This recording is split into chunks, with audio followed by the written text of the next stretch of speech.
Hey, yeah, we made it. We got here. Final day of the month.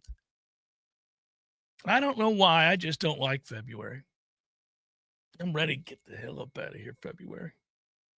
It's a short month, and yet the weeks drag on.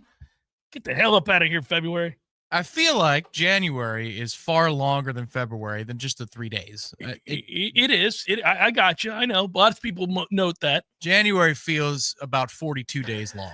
But I think it's because of how, and I'm going to move on, but how quickly February finds itself in the middle of the month, and you're like, oh, man, we're just fine. And then all of a sudden, we're not.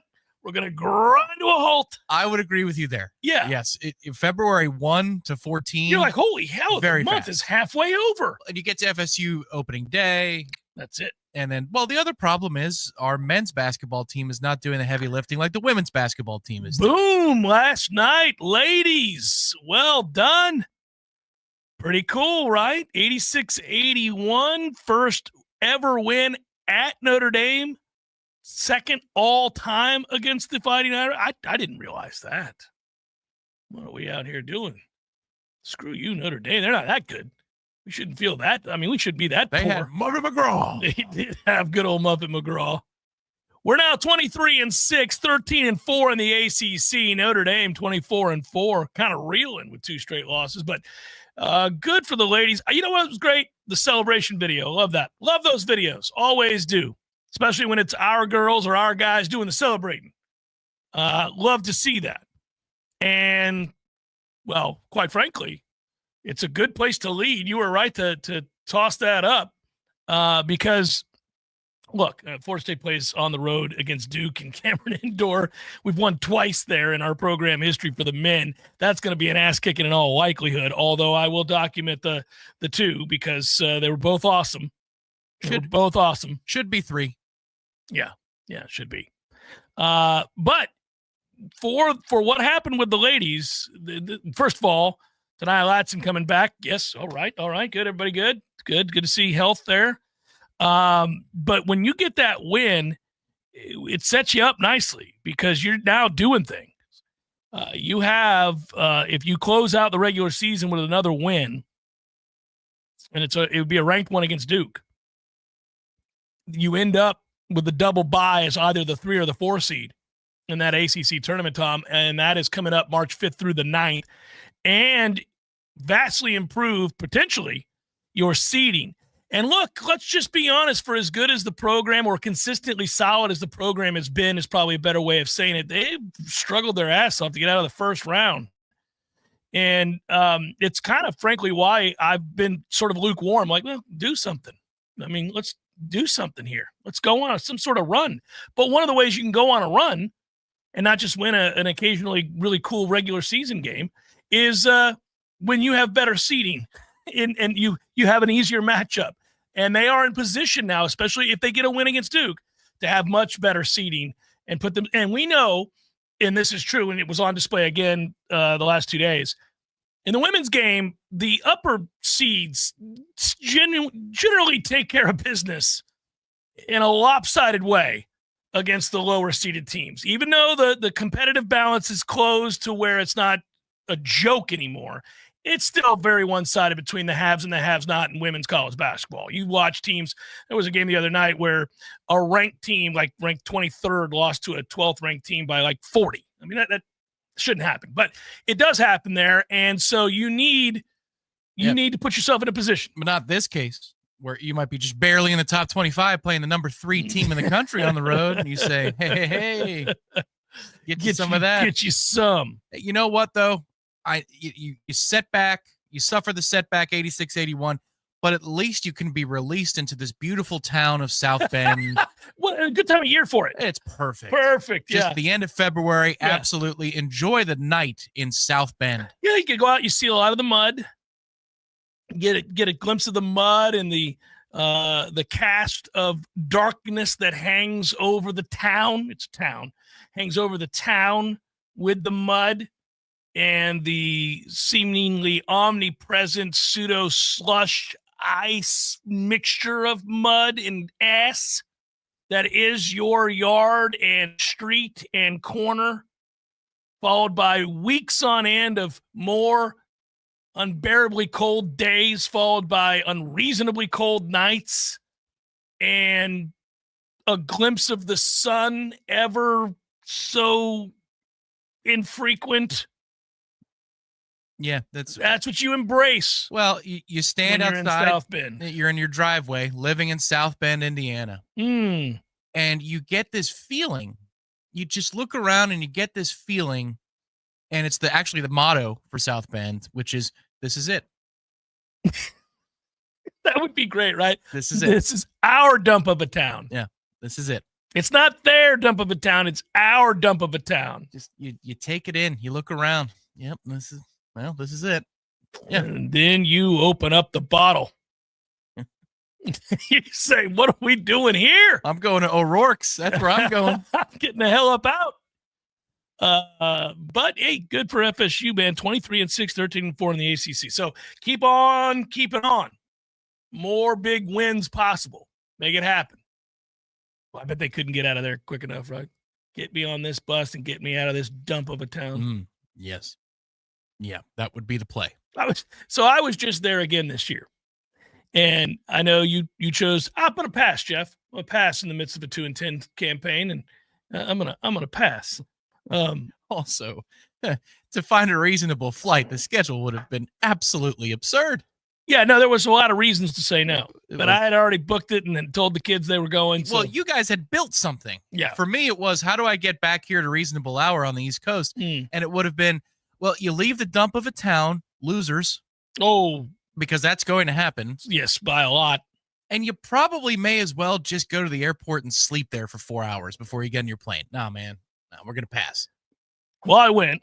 Yeah. And we went museum. We were in Chicago mainly. You try to avoid the dump of a town as much as possible until you have to.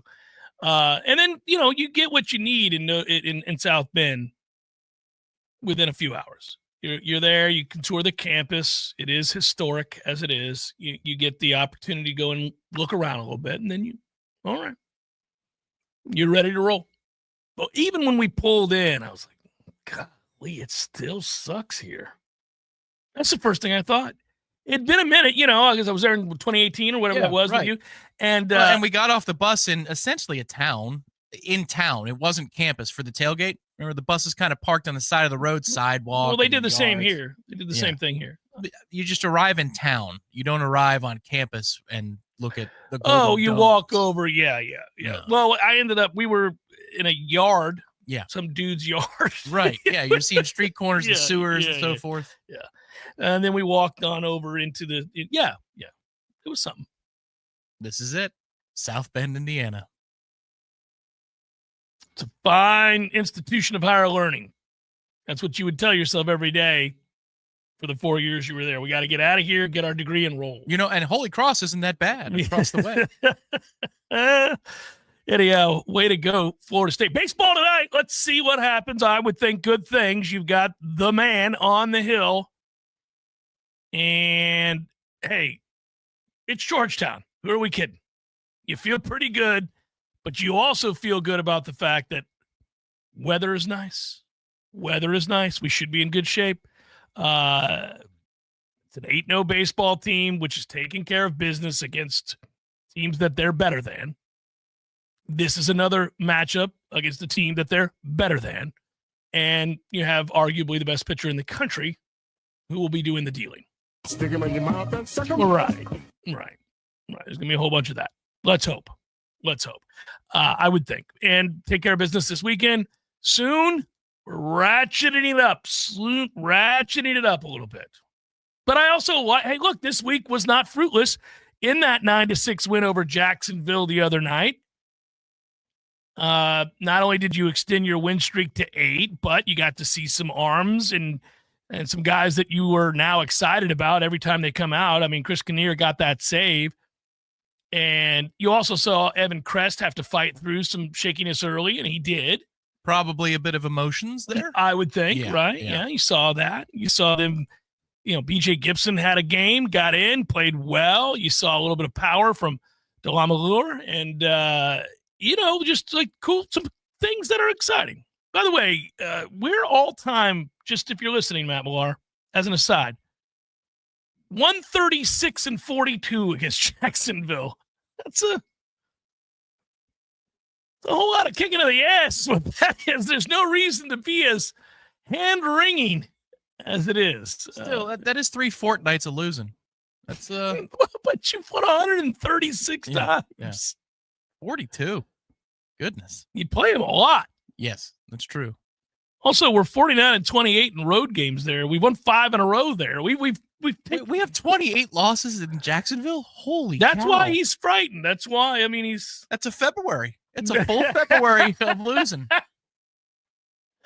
Yeah, man. It is. It is.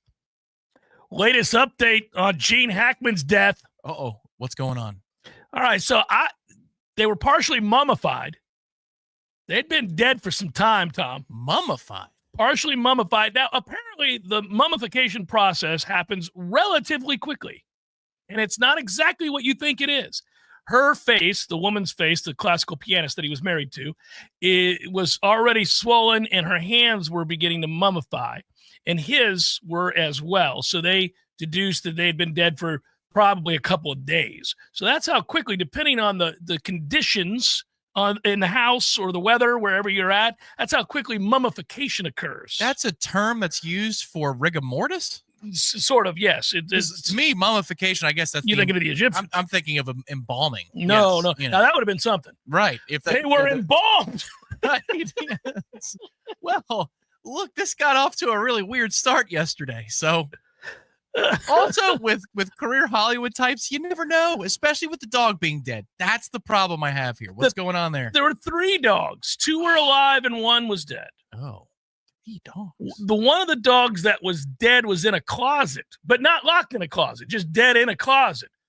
The 2 other dogs, one was just out and about having a good day, and the other one was laying down next to his dead mama, the lady. But it was fine. The dog was fine. It's sad. I know. I got it. But we're cutting to it now, and we're going to get to the bottom of what the hell's happening in New Mexico. And we found out now, Tom, that maintenance workers found them. They got there at 1:45 in the afternoon to do some maintenance. They say they rarely saw the couple. They usually interacted with them via text or email prior to coming out to the house where they did regular work. And they would say, hey, we're coming out today, whatever. And they'd get the text or email back from one of the 2. Hey, good. Have a good day. Yeah, it's got your payments on the way, whatever it is, right? Well, when they got there, they knocked on the door. Nobody answered. It bothered them a little bit. They went around to the side, and I guess the way the house was situated, they went around to the front door. Right. It was slightly ajar. Oh. So they thought, oh, well, that's odd. And they checked the rest of the house. But the rest of it's a sizable property, as you can imagine. Yeah. Everything was locked up. Everything was good. No signs of breaking and entering, no smashed glass, none of that stuff.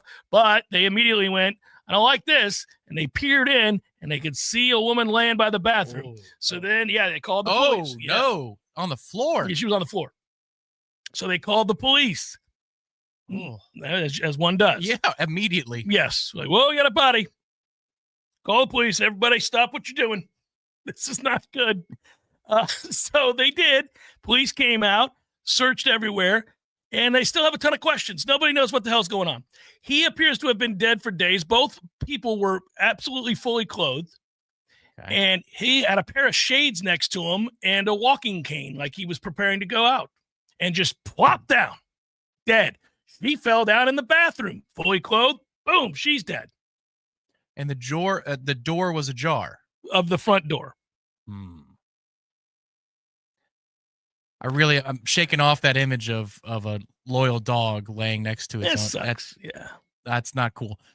Let me clarify something for you. The original reason for this, because we're on this road together. Cameron Show listeners. We only heard one dog, so I'm like the listeners. You know, I'm all in. You know, I'm in. Right. So I've been doing research. All I have is from yesterday. So now instead of 1 dog, there's 3. There's 3 dogs. 2 are alive. 1's dead. The 2 that were alive are in good condition, have been brought to a shelter, and they're going to find them a nice home. Did they kill the 3rd one, the dogs? That's what I'm wondering. Oh, we don't know that. There's no signs of any sort of violence. The dog could have ate the same pills that she did because they found pills on the floor. Oh, right. There have been no signs of carbon monoxide, so this is getting weirder by the moment. The fire department came out and checked it. Nothing. nothing. And they say, no, that's not what it is. There was no sign of violence, meaning that the bodies hadn't been beaten or anything like that. They hadn't been stabbed. Nobody. Yeah. While the process of mummification is most commonly associated with the ancient Egyptian method of removing all moisture from a corpse so as to preserve it, that is different from what is being described in the case of these two individuals. Many changes occur to the body after death called postmortem changes. Some of these changes are influenced by the environment in which the body is decomposing. This, according to Dr. Brett Cohen. Mummification is a specific change that occurs to decomposing tissue. It dries out, dehydrates, preserves the skin. So this can happen quickly when you are in hot, arid, dry conditions. It is known as a natural mummification, also sometimes referred to as a precocious mummification. Oh, all How right. about that? Getting after it. Mm-hmm. So, and it can also be limited to certain body parts that are exposed into the weather in a certain way. So that's where we got. We don't know. So he was in a chair or in bed? No, he was on the ground. Oh, he was on the ground. He was on the ground. He was by a room that gave access out to their vast land. Like they found a walking veranda. Yes, a walking cane, sunglasses, hat. He was going for a walk, Tom. So he was dropped the cane and. Okay. All right. I think my man was getting ready to go for a pleasant walk. He had his shades ready to go. Something went awry. Boom, he's dead. Right. Now we got to circle back to her. What's going on here? Did she give him a pill? Is this a murder-suicide? Did she say, enjoy your walk, honey? Make sure you take your pills? Did she see him dead and she couldn't live with it? Good God. She's 65. He's got another 30 years of his money to live off of. What are we doing? Enjoy your beautiful palatial estate in Santa Fe, New Mexico. You've got unlimited funds. Yeah, I tend to agree that that's the lesser of the two theories, but we need more information here. Boy. So for him, he went peacefully. That's what that sounds like. Yeah, it sounds like as peaceful as one could, because he's thinking normal things. Yeah, I'm going for my walk. Yeah. Where are the dogs? Yeah, my neighbor growing up in Clearwater went the best way I've ever heard, short of going in your sleep. He loved to swim. He was a big athletic guy, 6'3", 6'4", even into his 70s. Like, giant man. He must have been, badass back in the day. Holy. And he loved to go for an evening swim. So he completes a 20-minute evening swim. Okay. He and his wife are making cocktails. It's time. He's about to go into the shower. Let's go. He's got a sip of his cocktail. What a good night. Dead. Lights out. Lights out. Just completed one more swim. Sip of whatever the bourbon he was drinking. That's it. Called it a day. And he was out. He was Lights done. out. That's it. That's a good way to go. It sounds like Gene might have had one. I'm going to go for an afternoon stroll. Roll credits. Plug pulled. All right. Michael Alfred's giving us some updates. Speaking of updates, we'll check in on Gene and his wife and the dog in a bit. But in the interim, I do need to circle back to Florida State. We'll do that momentarily. Do we? I don't know. Let me tell you something. I'm locked in on this case. I read a lot last night. Yeah, all right. They've already talked to the daughter. One of the daughters. Got 3. Talked to one of the daughters. Same parents for all 3? No.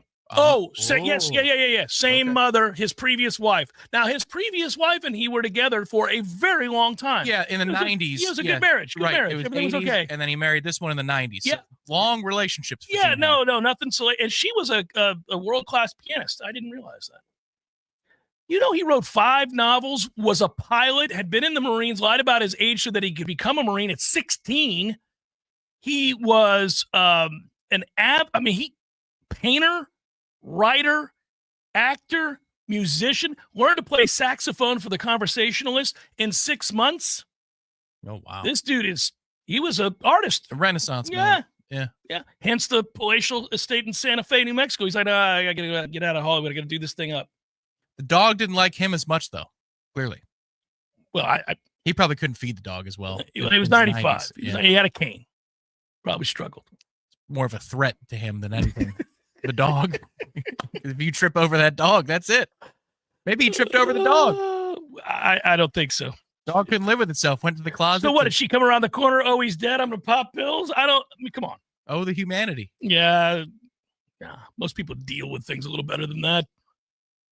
Shannon Young has made a move to be part of the nation's largest mortgage company now with Cross Country Mortgage. And that means good things for you. That means better rates, better options, stronger support, faster response. That's check, check, check, check, check. The things I want. 7 states. You listening in Florida, Georgia, Alabama, Tennessee, Texas, and or the Carolinas, you are in luck. He's hardworking, goal-oriented, really, really passionate. He's a fellow Nole. I know him well. I'm vouching. Kick-ass guy. Smart, works hard. Loansfornoles.com. Loansfornoles.com. This announcement is brought to you by Fonville Lewis Messer McConaughey. If you're driving right now, you should know there's an 80% chance that the cars all around you don't carry any bodily injury insurance. Most people don't realize it, but in Florida, all the law requires is that drivers carry property damage insurance. This means that the texting teen drifting over into your lane or the drag racer on your rear bumper have no way of compensating you or your loved ones when they cause a crash. And this should scare the hell out of you. Fortunately, there's an easy way to protect your family from this, and it's called uninsured motorist coverage. It's an absolute must, but a lot of insurance companies are convincing folks to drop it just to save a few dollars. Take it from the personal injury experts. Don't. At Fonville Lewis Messer McConaughey, we've recovered millions of dollars in uninsured motorist coverage in crashes where our clients would have otherwise received nothing. So please, call your agent right now and make sure you have uninsured motorist coverage on your policy. We hope you'll never need it, but we'll be here for you if you ever do. Fonville Lewis Messer McConaughey. Don't settle for less.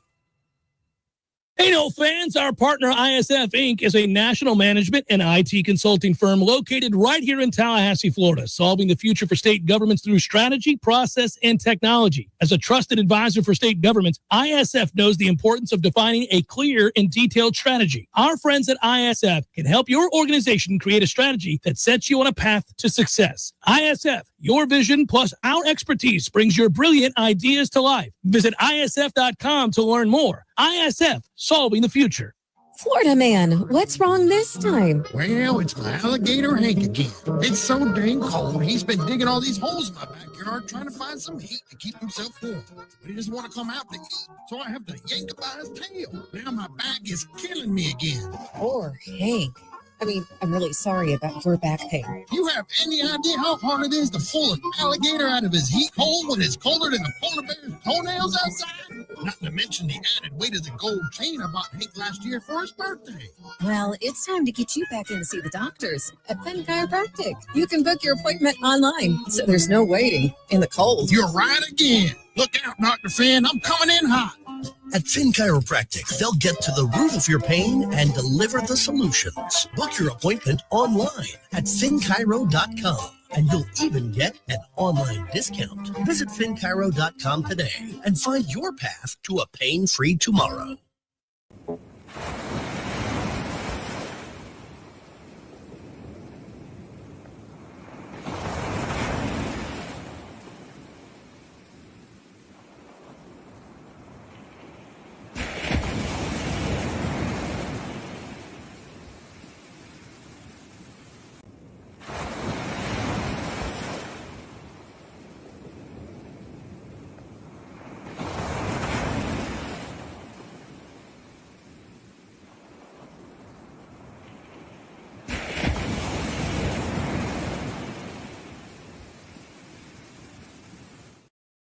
So see what it's like when the impossible is easy. When you go to ZipRecruiter.com/free right now to try ZipRecruiter for free. Once again, that's ZipRecruiter.com/free. ZipRecruiter.com/free. Never miss out on great candidates with ZipRecruiter. Science-backed, technology-tracked, and coach-led. Hey, Jeff Cameron here. You've heard me rave about the benefits of Orange Theory Fitness and the proven track record of science-backed interval training. Well, now Orange Theory Fitness has done it again, adding more ways for you to improve your health and look your best. In addition to the always great standard workouts, OTF has added Tread 50 and Strength 50 for those in the mood to just lift for an afternoon or attack those cardio goals for the day. Take the guesswork out of exercise. Make sure you're getting the most out of each and every workout. Orange Theory Fitness, location Midtown Tallahassee and Village Square Boulevard. The Jeff Cameron Show is a production of the Warchant.com Multimedia Network. Check out Warchant.com today for the latest news inside Florida State athletics. That's Warchant.com. Now, back to Jeff on Real Talk 93.3. Jeff Cameron Show rolling on. I haven't checked the chat until just now, so good update, John. Thanks. I knew the dog was in the closet, did not know it was in a kennel cage. Come on now. Damn it. Well, no, that seems like it's going to be an unfortunate. That's no, what I'm thinking he's is starved then. Well, right. Yeah, no, that's because he couldn't have gotten to the pills if he's in the kennel cage. No, that's a toughie. I mean, that's an accident. The other two dogs were out. Maybe that dog needed to be in the kennel for some reason, and then they die, and there's nobody to let it out. It's tough. I'm gonna Google how long can a dog live without food. Don't do that. How long can a dog That's live a without weird thing. food? It's a weird thing to Google. That's why I'll do it here. I was gonna say, don't do that. That's like when you hear a sexual term you've never heard before. I should Google that. No, probably not. Probably don't Google that. And if you do, don't hit images. Well, because if it's weeks, if they can go 6 days or 7 days, then we got a real problem on our hands here. Because the mummification suggests that they're only dead for. Well, it could be as quickly as 2 days or so. So we'll get to the bottom of this before it's over. Hey man, this is what I'm looking forward to on Monday. First thing. I want to know what's happened. Yeah, I had my laptop out last night, and I was laying in my bed, sitting there. I had basketball on in the background, low, just a chill evening. My wife's like, "You're already hanging out in bed?" I'm like, "Yeah, I'll go to bed early, and I'm just reading some stuff."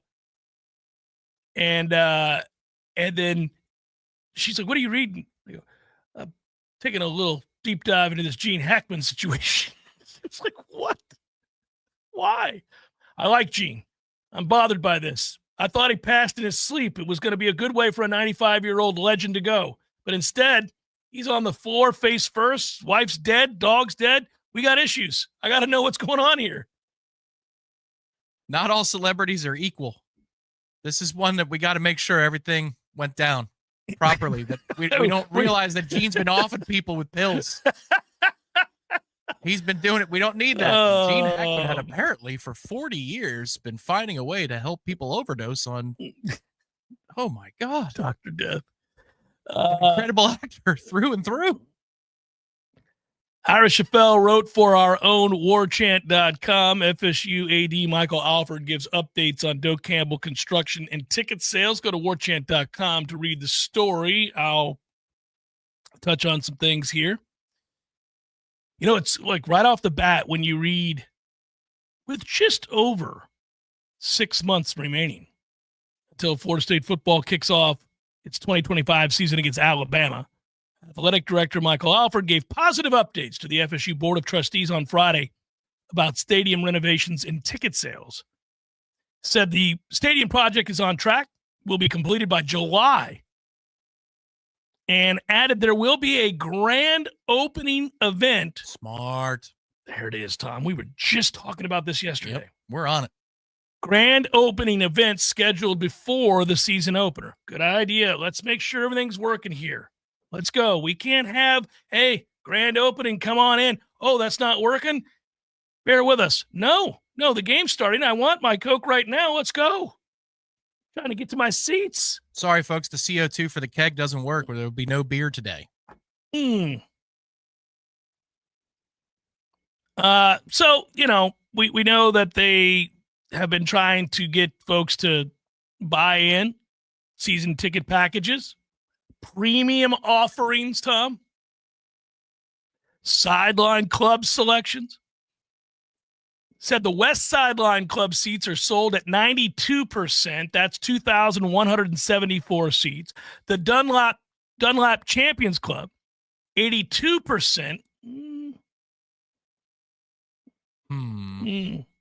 82, huh? 82% at 2,860 seats. If I was going to make up a number at 82, sounds like a good one. Well, even if it's the number you're going to make up, that's only 82%. Yeah. Well, a lot of the premiums moved on over. They shuffled and mosey on down to the sidelines. The West chairback seats, I'm down with that.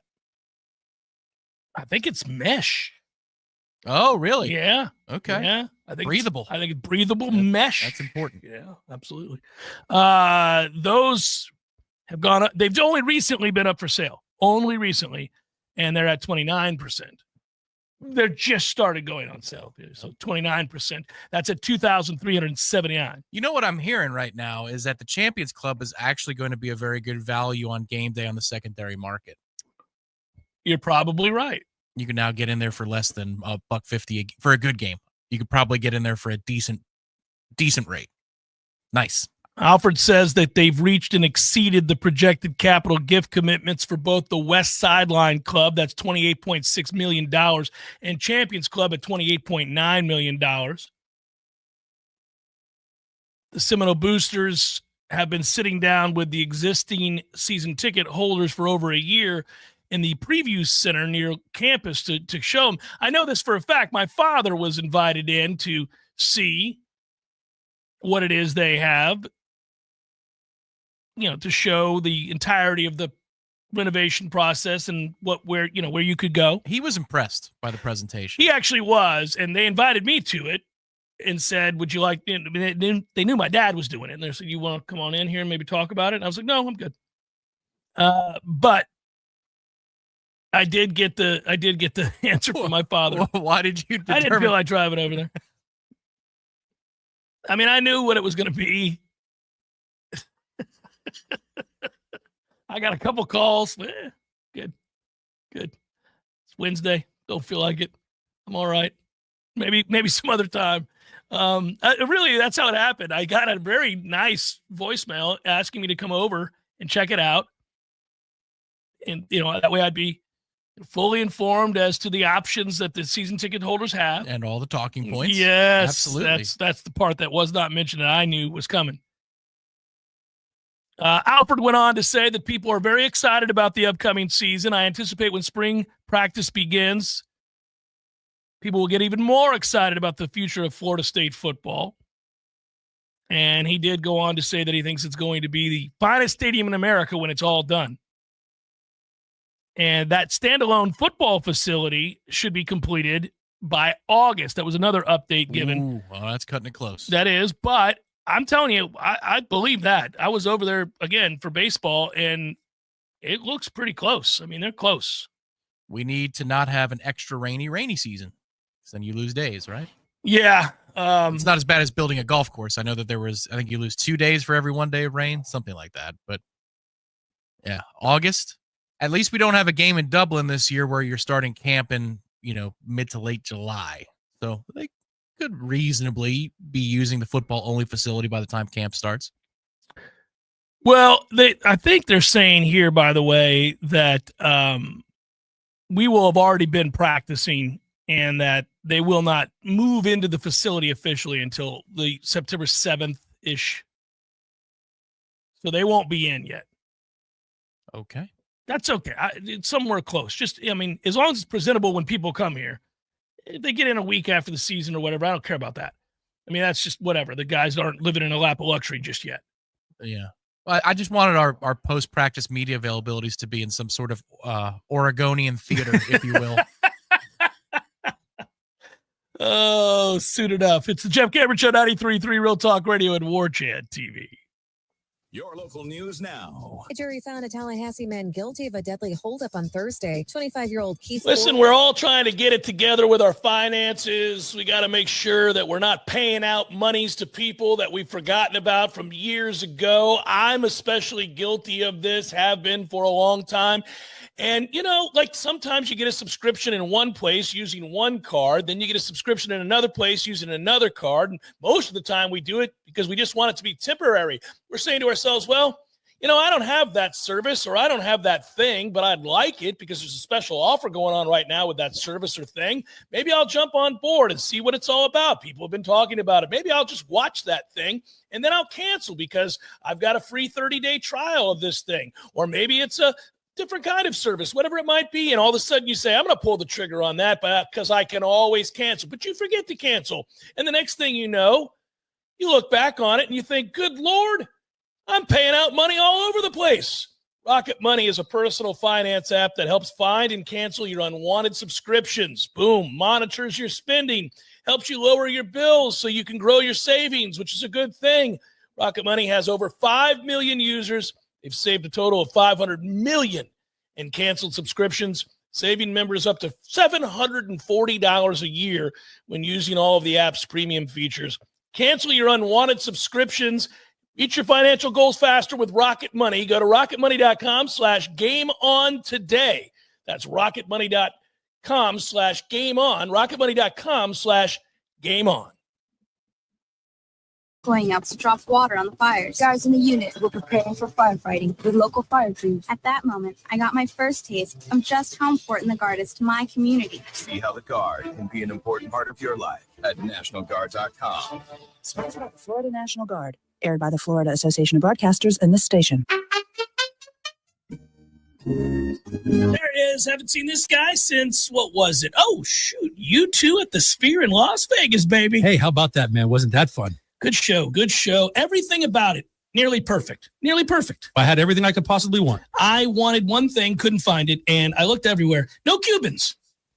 What do you mean? No Cubans. There was Cubans. No, I didn't see any Cubans. Dude, I'm sure there was Cubans there. I mean, No. I walked around. There was a moment right before the show. I thought, got to find some Cubans. Nothing. Dude, there's Cubans. There was Cubans. I'm sure there was Cubans. In Las Vegas? In Las Vegas. No Cubans in Vegas. There's Cubans in Vegas, man. Eddie, there were no Cubans. Chef. The sandwich. There were no Cuban sandwiches. You're Cuban. Of course I know there were Cubans there. Oh, the sandwich. Yeah, no, there probably wasn't many there in Vegas. No Cubans. No, not yet. Florida, bringing the flavor and flair of Cuban food to Tallahassee since 1996. The Jeff Cameron Show is a production of the Warchant.com Multimedia Network. Check out Warchant.com today for the latest news inside Florida State athletics. That's Warchant.com. Now, back to Jeff on Real Talk 93.3.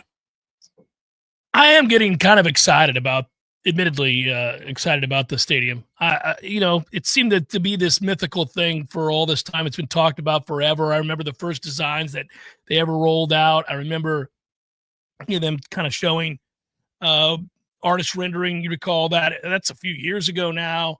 And there were rumors about what they wanted to do. Frankly, I had a conversation in the parking lot over at the Morris Center with Monk Bonasort all those years ago before he passed. And he was talking about the early, it was a conversation centered around the talking points of the changes that were coming to Doak in the very near future. And they were researching these massive undertakings that had happened at other schools, because Doak was unique given that they had built this wonderful facade around an infrastructure that frankly was not good. And while the outside looked great, it was the inner workings and the beneath that they needed to obviously seriously upgrade. But now that they had, entombed this dilapidated facility, for lack of a better term, it was going to become very difficult to modernize without damaging all the work they had just put into the outside facade. And they were trying to figure out ways to do it and incorporate the modern amenities of stadiums. And I remember he had a lot to say about that. One of the places they went and looked later on was Tennessee, and all the things that the Volunteers had done to their stadium. There have been several that they used as kind of a guidepost. I remember one of the theories was perhaps we could turn it into luxury hotel units for the creme de la creme, where Right. you just stay here. Like, you've got your own, rooms that you can stay in within the stadium, and then you just kind of roll out, go to the tailgates, go to College Town as it's going to be built, and then your suite is at your beck and call, on game day. They were thinking about making it a weekend destination on top of a game day experience at the time. And now they settled for this, which is, it's going to look very nice when it's all said and done. I really will never forget how, coming down last year and visiting when I was up north, the hole in the side of the stadium, and just, it made no sense in the brain to drive by Doak on Stadium Drive and be able to see the opposite side stands. You saw right through. It was basically just like a picture frame with no picture in it. You look right through, or a window, and you see, walking up. We walked up together. Yeah. It's still mind-blowing to think about what that was for the span of a year. I'm glad I got to see that. We would watch every week that we were out there, look over and like, oh, that's going to be weird. That's strange. How are they going to fix that? But I'm always marveling at construction and engineering and the things that human beings are capable of. I mean, that's not the way my brain works. And, we all envy the skills that we don't have. And we tend to compare our greatest weaknesses to others' best strengths, which is a trick your brain plays, and it's not healthy for anybody. It's focusing on the things you aren't or don't have. But in the case of people who are, built that way, who think that way, whose minds work that way, I marvel. I can draw stick figures. If you ask me to put together plans to build anything, or at the root of it, tell me how it gets done, I have zero chance. I got nothing. I can picture what I'd like to see, but I have not the first inkling of an idea of how it would get done. So when I watch it happen and transform in real time, I'm blown away. People who work in that world, who have that skill, who are architects, or if you're a foreman at a construction site and you've got the plans and you roll it out and you show somebody, it's gibberish to me. But I marvel at it for the people who that see it, hear it, understand it, digest it, and then are able to maneuver within it. That's fantastic. Well, and it seems like it's going to be timely. That was the key. We were all wondering if this was going to be delivered upon, because you've got concurrent projects that are very, very important. The stadium is more important than the football-only facility to be ready by season opening, because the people who paid for it, in large part, and pay for a lot of things, need to be taken care of. Well, this has been the ongoing discussion about how right everything has to go for this to be a success. Now, the game, we keep talking about the game and what we want, obviously, to happen in said game. It'd be great to get off to a great start and win a football game against Alabama. And, good Lord, we'd all be, I can't even begin to think of how much healing would take place at Florida State, fresh off a 2-10 season, opened with a win in a brand new stadium, fully operational, functional, aesthetically pleasing stadium, with a win against Alabama on the heels of 2-10. Whoo, you couldn't think of an emotional swing quite like that for a fan base almost anywhere at any point. That would be crazy. So I understand it's also not something that you should expect. I mean, we are going to be decidedly decisive underdogs, and that's fine. But I just desperately want him to get it right. To play well, play hard, play smart. If you win the game, that'd be awesome. But if it's close and you play well, that's fine. But all the other stuff, make all the other stuff right. You and I, because of the business that we're in, have had countless conversations with other diehard Noles. I mean, these are lifers that have spent a lot of money and have the patience of Job in many situations. And they have spent a lot of money either for their businesses or their personal interests, their fandom, their booster status, their alumni status, whatever it is. They've poured money back into the university because they care deeply about it. And we've spoken to a lot of those people who have been frustrated, at times outright outraged. Some have, and they know this over there, some have walked. Some have said no more. I can spend my energy and pour my emotions into something else because I don't feel like this is reciprocal and I am not going to do this anymore. But still others have said, okay, one more time, I'm going to trust. Around every turn, I've been bled dry, but I love this place and I want to see it righted. And now's not the time to turn your back, so I'm going to do it. But don't you screw me.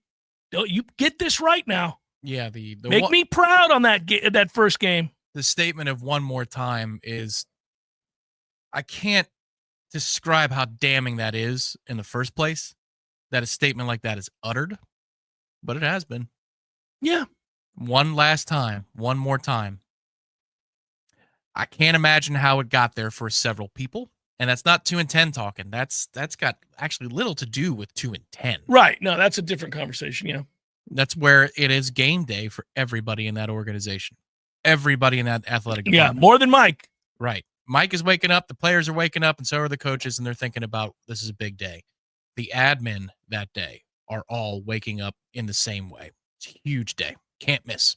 Cannot miss. Well, I think about this a lot, and it scales way down. But when you are, whether it's a show like this or any sort of job, or if you want to harken back to when you were a student or, maybe fresh out of college, whatever it was, the times in which you properly prepared and what that allowed for. And what that allowed for was maneuverability within the moment, because you had the opportunity to prepare properly, and thus every possible scenario is accounted for. And that infuses you with a sort of confidence that allows you to think on your feet quickly and then return to the whatever the through line is, whatever it is you're trying to talk about or present, or if it's speech or an interview, whatever it might be. When you are prepared to that ilk, everybody's in a good mood. You wake up with an enthusiasm to get to work or to get to the interview or to have the conversation or to give the speech or whatever it is, because you prepared for all things. And what I'm hoping is that on that day or on that week, really, building up to the Alabama game, because if you place yourself mentally right now, fast forward to that week, something good's going to happen in camp. A player's going to emerge. Whispers will get out, no matter how jaded or cynical anybody is in this fan base, and we all are. No matter the history lesson from a year ago, you will allow yourself, as you approach the first game of the season in a sport you love and are passionate about, you'll allow yourself to have some enthusiasm. You'll want to believe. You'll want to believe. So we're all excited. We're all ready to go. That week, man, it's going to be electric in this town. I mean, think about what's coming to your back door. Yeah. Right here, man. Alabama's rolling in. Now, we can be cynical about Alabama and the preferential treatment, and we make fun of the fan base and all that, but they are football royalty. There's no getting around that. And they are rolling into Doak, and we love classic football matchups. We love schools with cachet, whether that's Oklahoma versus Florida State, whether that's Notre Dame versus Florida State, whether that's, in this case, Alabama. You're excited. Come on in. See what we are. See what we've done. And you just hope like hell that it goes as smoothly as possible and that it is professional and that you can be proud, that you can say, hey, look, come take a look around. This is what we've been doing. We've been working hard around here. These guys, I think they've gotten it right. I think you're going to be impressed. You're just hoping like hell, but I better see that sort of confidence that comes from the preparation that I'm referring to. I better see the administration and the people that are in the athletic department, Alfred on down, the people we always see buzzing around practice late into the fall camp. Right. See and be seen. See and be seen. Everybody shaking hands, kissing babies, ready to go. Yes, that. I better see and sense and feel an air of confidence. Right. We got it right. Well, it's gone well. We're ready to go. Because if your university gets it wrong, this is where the passion works against you. If you're in the admin. Yeah. And you can't get mad about that because would you rather have them be indifferent? Right. Well, I've got memories on both ends of the scale. I told you the entrance to Florida State, it made the difference. The phone call. The phone call to admissions made the difference. And I said, I'm enthusiastic now about going there. And so many interactions along the way. But then when it was graduation time, you remember this. I was at 1270 at the time, graduating in December of 09. And I was supposed to get 10 tickets and they gave me 6. So I went back up to the place to get the tickets for graduation. And the person accused me. Oh my God, I forgot about that. If you just wanted more tickets, you should just ask for more tickets. Because, Yeah, and he was implying that you stole or something like that. Buddy, this is my university for my big moment. I'm not trying to be Bridezilla, but man, this is a big deal. I'm graduating. I got family coming to town. Yes. And you're going to accuse me that I need more tickets.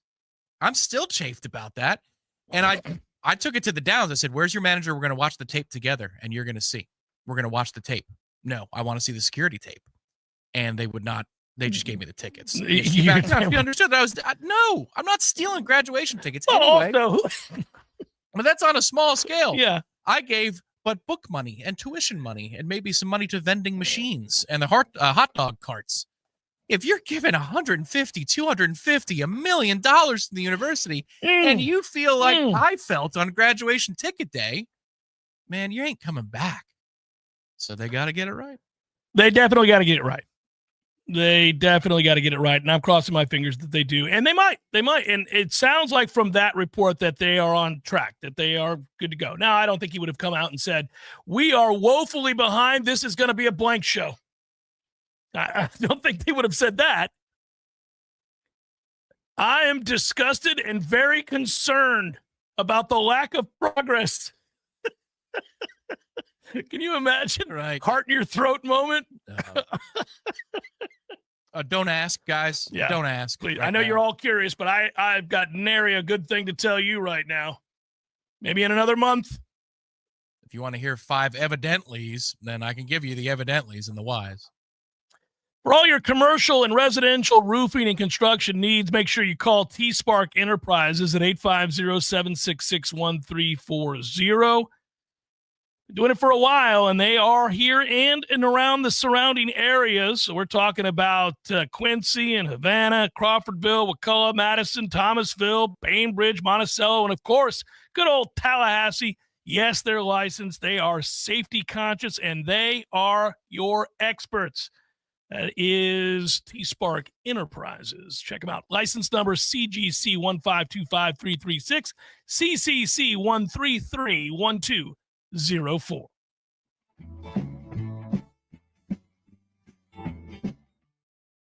Well, it's so great being back in the Oval Office looking out over the White House lawn. Speaking of lawns, I got to tell you about the Lawn Johns. They're the best. Anything from basic lawn care like mowing, edging, weed eating, and they can do even a full landscape design. Believe me, it's incredible. In fact, Elon and I have big plans, and we're going to grow grass on the moon, and guess who's going to be doing the lawn up there? Yeah, you got it. The Lawn Johns. Call them right now, or for a free estimate, you can visit them online at thelawnjohns.com. Hey, let me tell you about my friends at Tried and True Consulting, a Seminole-owned business that specializes in payments and business solutions. Tried and True's core expertise includes card, ACH, point of sale, mobile, e-commerce, and hosted payment solutions. Tried and True will help you reduce costs and increase your bottom line. That always sounds nice. Whether you're a retailer, restaurant, licensed professional, or service industry, Tried and True is saving you money. Tried and True's expertise extends to payroll, video menu ad boards, IT services, web design, and social media. It's time to make one call and tell the competition to take it on down the road. Call Don or Joe today at 844-464-6653. That's 844-464-6653. When you do business with Tried and True, they contribute 10% of the net revenue to the battle's end. So go Tried and True today. Call 844-464-6653. Hey, everybody, this is Shannon Young with Cross Country Mortgage. Been in the industry now for 22 years. I just made the move over to the nation's largest retail lender, Cross Country Mortgage, here to serve you in 7 states, including Florida, Georgia, Alabama, the Carolinas, Tennessee, and the state of Texas. Here to offer better service, better rates, and if you were thinking about buying or if you've been on the fence and been waiting to call me, now is the time. You can still find me at loansforknowles.com. That is, again, loansforknowles.com. I've helped thousands of fellow Knowles get into their dream home, and I can't wait to help you get into yours. Give me a call today. I'm at 954-369-6171, or go to loansforknowles.com. Again, that's 954-369-6171, and that's loansforknowles.com. Equal Housing Lender, NMLS 373031. There's fun to be had every night at the Corner Pocket. Take home prizes on Trivia Tuesdays and Beer Bingo Thursdays. And kickstart your weekend with Martini Fridays. Plus, happy hour runs every weekday and game day specials every time the Knowles take the field. Watch all the best games at the Corner Pocket's Vegas Wall, featuring 560 inches of flat screen TV heaven. Oh, really? The best food, the best drinks, and the best place to watch all the games. Tallahassee loves the Corner Pocket. Coming up next, more of the Jeff Cameron Show. Live and local on Real Talk 93.3. WVFT, Greta, Tallahassee. Your sports flash update on Real Talk 93.3 in Tallahassee.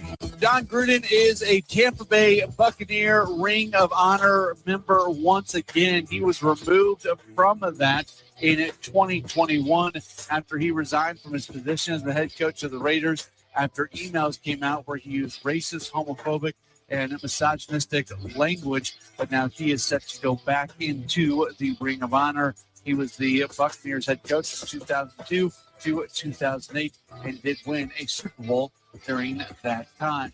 In baseball, Tampa Bay Rays, they tied Detroit yesterday by a 7-7 score. They've got Pittsburgh today. The Miami Marlins lose to St. Louis yesterday, 8-4. Happy hour. We would prefer it to be a healthy happy hour, and that's where my friends at Cornbread Hemp come into play. Your healthy happy hour, a natural and healthier way to experience a carefree moment. You can relax without doing the damage that alcohol sometimes inflicts. No, sir. Cornbread's THC gummies offer a balanced sense of happiness and relaxation. Work it into your weekly routine. Maybe when you go to bed at night, calm the brain. You're not loopy. You're just feeling right. Go to sleep, get up, start your day feeling good. They are Farm Bill compliant, legal for adults over 21 years of age. Cornbread uses no harsh solvents, none of those pesticides and the like or anything like that. 10 milligrams of THC per gummy. That's for you. That's right. That's the way it works. If you're looking for a healthier way to enjoy a carefree moment, you have to give Cornbread Hemp a try. They've created a first ever USDA organic THC gummy, 100% legal. Special offer to Jeff Cameron Show listeners. You get 30% off your first order. Visit cornbreadhemp.com/warchant. Use promo code warchant at checkout. That's cornbreadhemp.com/warchant. Use code warchant for 30% off your first order. Cheers to a healthier happy hour. Grassroots Coffee Remix per se, because Grassroots Coffee is now in the single-serve coffee pod game. Dude, those single-serve coffee pods and cups are weak sauce. Not Grassroots Coffee G-Pods. They have more coffee in them than regular single-serve pods and cups. Seriously? And not only do they have more coffee, they have a built-in filter for better brewing. They fit in most Keurig machines, and they are fully compostable. It's still the small batch, slow-roasted coffee you love, so go to grassrootscoffee.com and get your box of G-Pods today. Baby! See? Remix! Well, actually, that's more of an homage. Grassroots Coffee, locally owned, locally roasted, and made for everyone, loved everywhere. Grassroots Coffee G-Pods. So very good.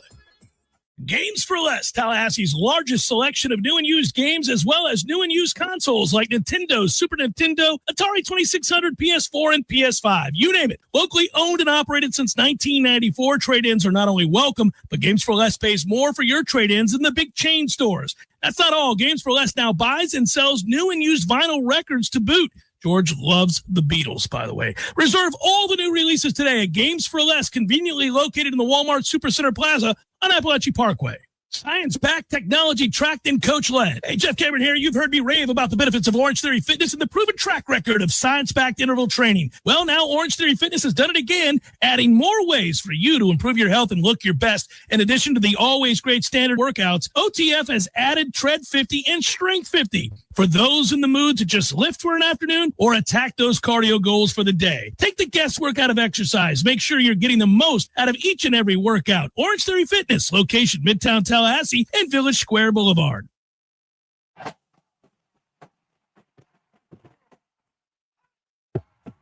Broadcasting live from Florida's capital city, this is the Jeff Cameron Show, brought to you by Orange Theory Fitness on Real Talk 93.3. Now, stop what you're doing and listen closely. It's time for the Jeff Cameron Show in 5, 4, 3, 2, 1.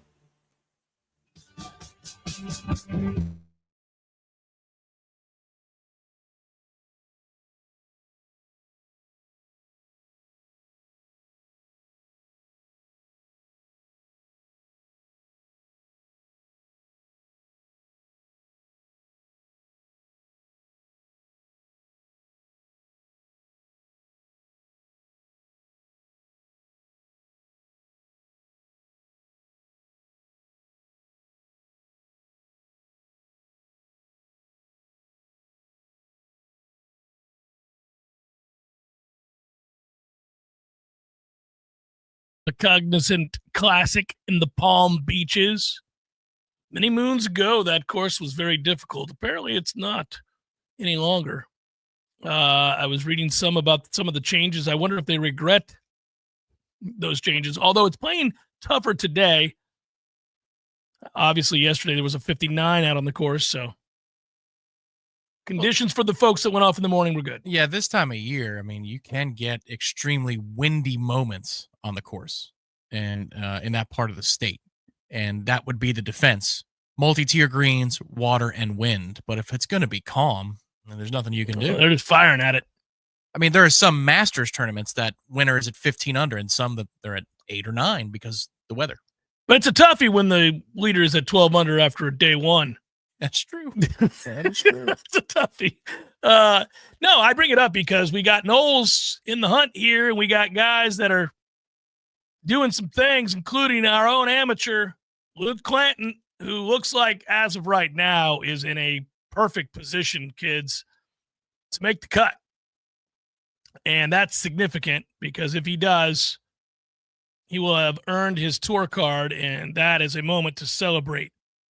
Daniel Berger on the day, Florida State's own, shot a 63 yesterday, would have been one of the top stories if it not for Jake Knapp's 59.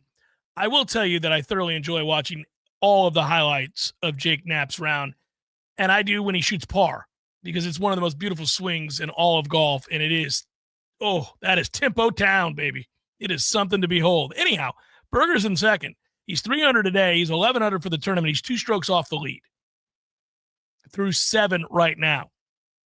Aforementioned Knapp, 100 through 6. But he just birdied his 8th hole of the day. Who did? Luke. Man, he's on fire. Look at that. Clanton is 8 under, so now he moves to within 5 of the lead. He's 4 under on the day. He is in the top 10. Screw making the cut. Go win the tournament, young man. Right. As long as the bear trap doesn't rise up and get him, he's in really, really good shape. And as we had a couple people point out in the chat, you're going to get some good FaceTime. Brett Taylor pointed that out. Luke is one of the featured groups today on PGA Tour Live, which also means that you have extra cameras for him in the main broadcast. So as he wraps up round 2 and he earns, in all likelihood, his PGA Tour card, he's going to get a lot of run. Yeah, that is so cool to see, man. I love that. Good for him. Good for him. I will say it again. Luke's a kid that when he first got here struggled a little bit to adjust. They were concerned about him his first year. And I can't get into details about that. Not that he was doing anything illegal or anything like that. I don't want you to make crazy assumptions. But he was having a hard time. And there were no indicators that Luke Clanton was going to be the next Knoll to be elite in the college game and earn his tour card this quickly. There were no indicators that that's where this was headed. But it just goes to show, man, we talk about it so often. It's just true with these athletes that are good enough. Get a scholarship to go to Florida State, play golf. Get a scholarship to go to Florida State, play baseball. We're talking, bat to ball, club to ball skills that at that level that you would be sought out by an institution like this, which is elite in baseball and elite in golf. There's real talent there. It comes back to confidence. It comes back to, putting in the work, obviously, but do you at some point find the confidence to trust that you are that guy? You are capable of being one of the best in the world. I mean, that's what you're telling yourself.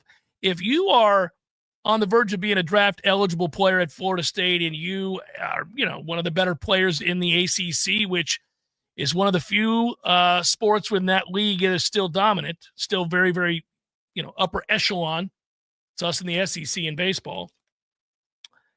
Then, yeah, you're one of the premier players in all the land. And if you're great at golf at Florida State and in the ACC, you are that close to being a PGA Tour professional.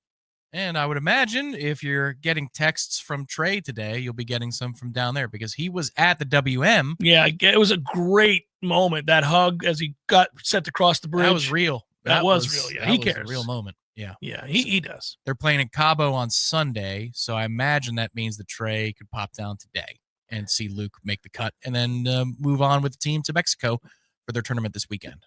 The Cabo trip is one the team loves for obvious reasons, and the Jones family really always loved. And I used to crack up when we did the SiriusXM show together from his house I would be over there earlier in the week to do the show, and she was packing.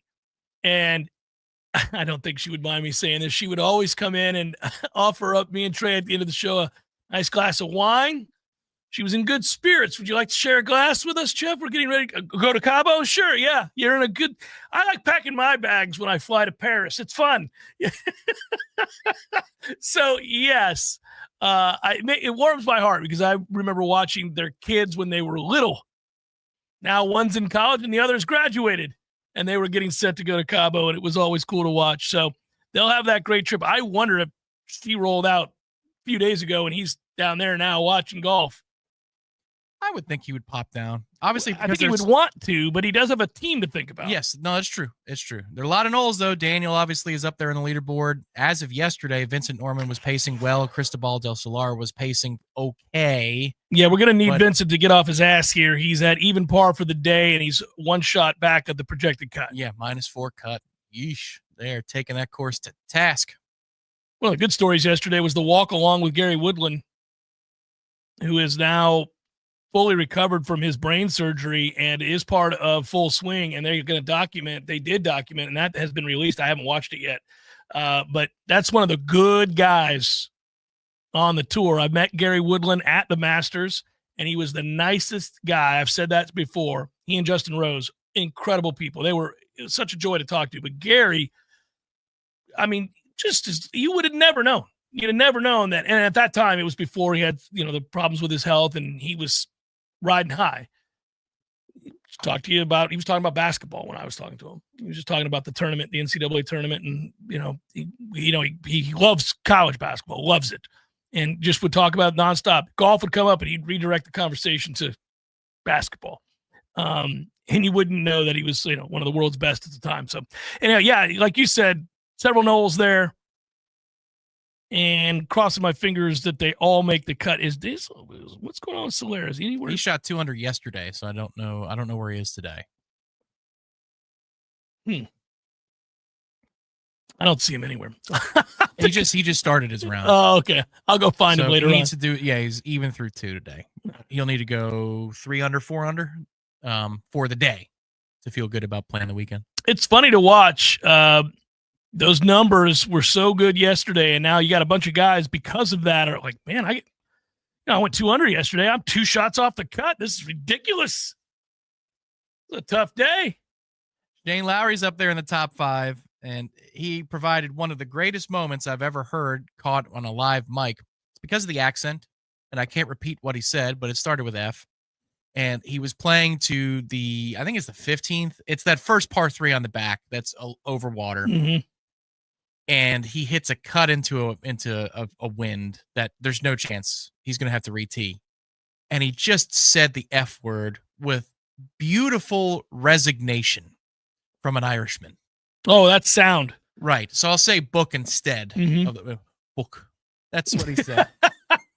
And he just, and then he did it again. And he went, oh, and I'm saying the word book. Oh, book. And you That's okay. Awesome. That's all right. Awesome. There it is. Kerplunk. Yeah. It's going to be in the drop area. I dearly miss the days where, because they couldn't get enough footage of Tiger Woods, that they ignored. They just plowed through the stop sign, knowing his reactions to missed shots or, pulled drive or whatever.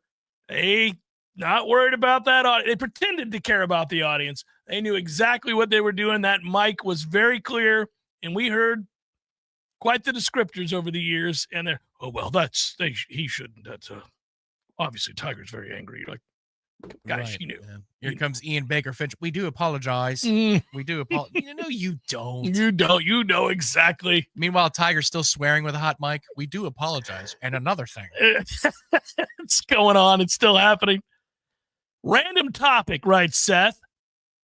Watched the 96 UF game on YouTube last night. Man, is Keith Jackson sorely missed. No agenda, just information about the teams and calling the game. Well, yeah, and he goes on to say we need that back in the booth. Appreciate the contribution, Seth. Thanks a lot. And he became a YouTube member. Good on you, Seth. Thank you. Thanks, Rafferty, my brother. That was earlier in the show when we were talking about Good old Gene Hackman. Yeah. Anything new? Warchant TMZ, love it. I haven't checked back. I will. I mean, there's an investigation, guys. It's not getting updated by the minute. But I will dive in during the next break. Yeah, listen. Too bad Hank Schrader's not with us anymore. The problem we have is, as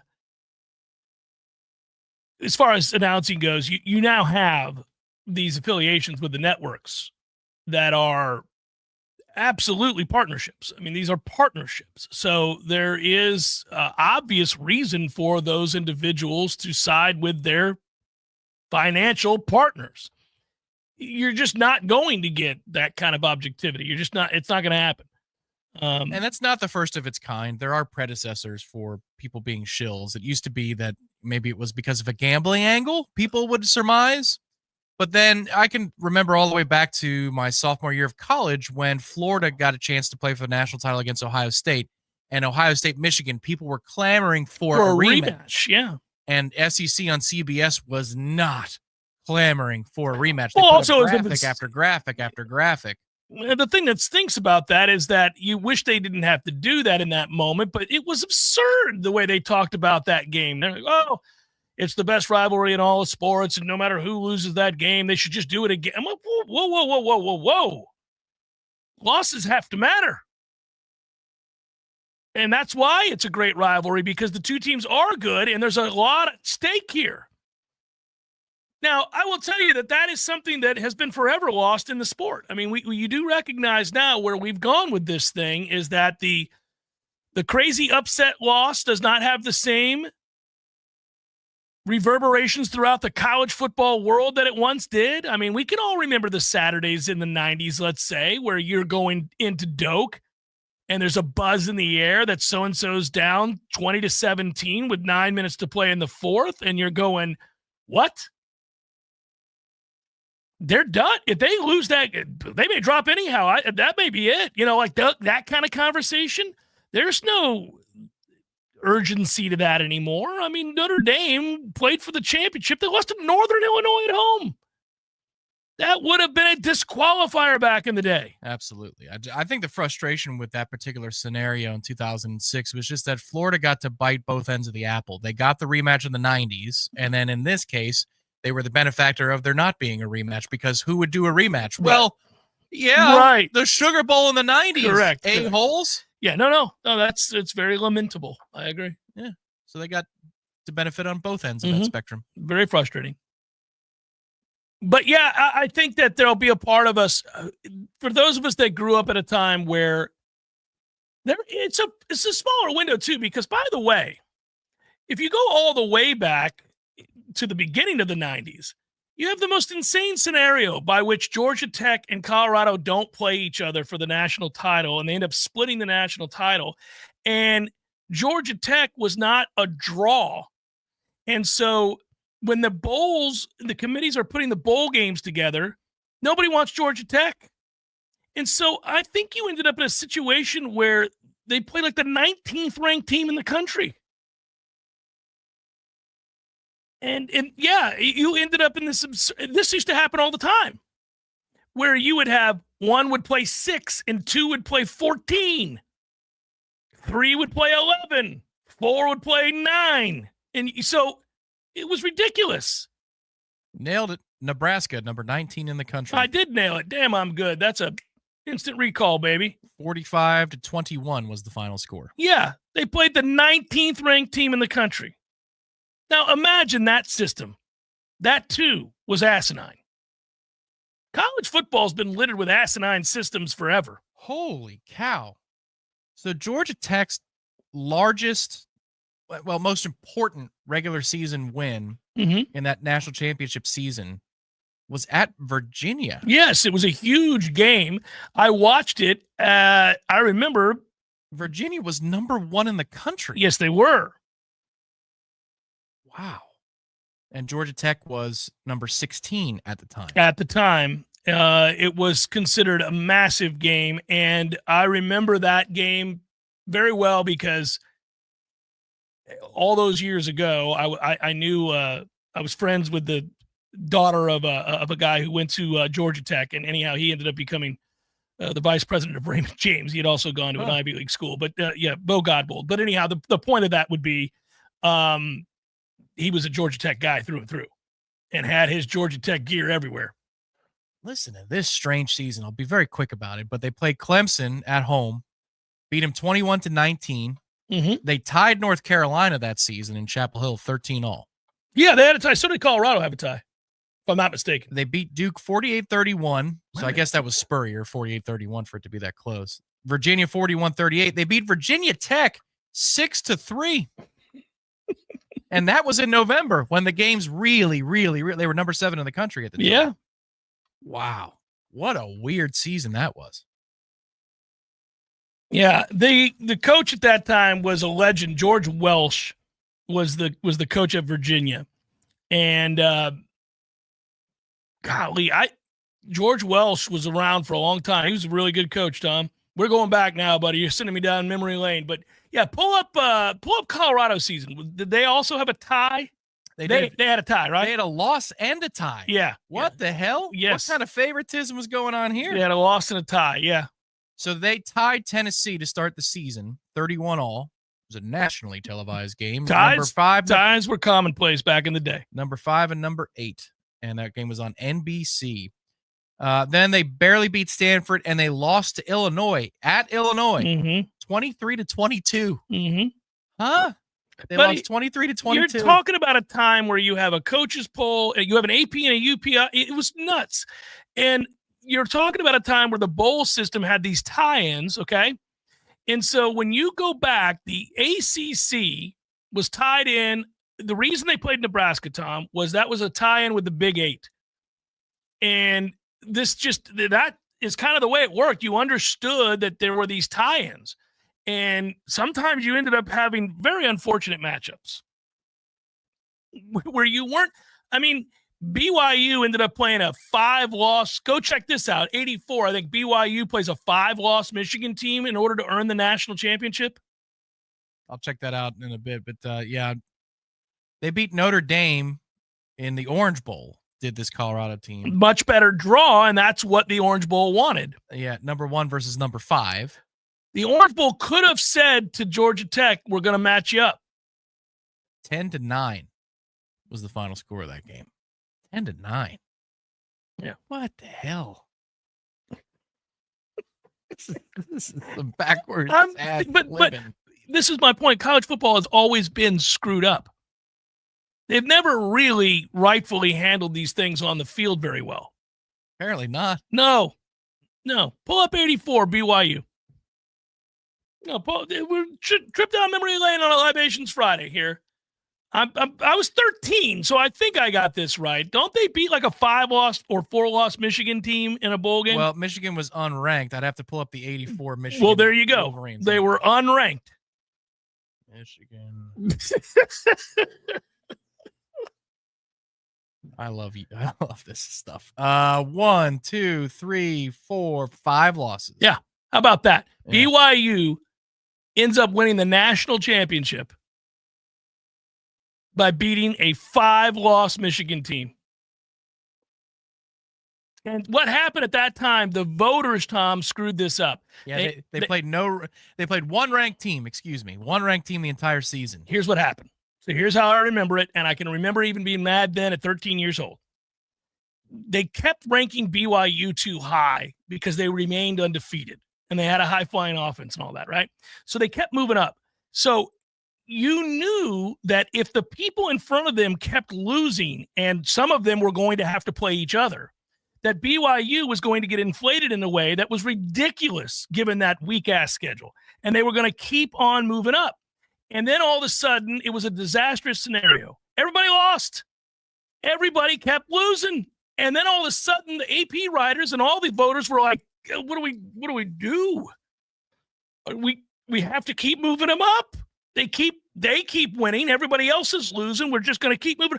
And then meanwhile, you knew they were going to beat Michigan in the bowl game. It actually was kind of close, if I remember. But 24-17. Yeah, it was. They didn't blow out a 5-loss Michigan team. They barely beat them. No, their ranked win was they beat number 3 Pitt to start the season on the road. They beat them 20-14. That took them from unranked at the time. Yes. To 13th in the country. Right. And now they're stuck. Now you're stuck. Now you got a game of chicken where, all right, you know and I know that's a nice win, but that is not the 13th ranked team in the country. And then these teams in front of them, the 12th, the 11th, the 10th, the 9th, the 8th ranked teams, they all start dropping like flies. And now all of a sudden, every week, now they're 11th, now they're 9th, now they're 6th, now they're 5th. Yeah. Yes. They were penalized twice, though, with bad wins, if you will.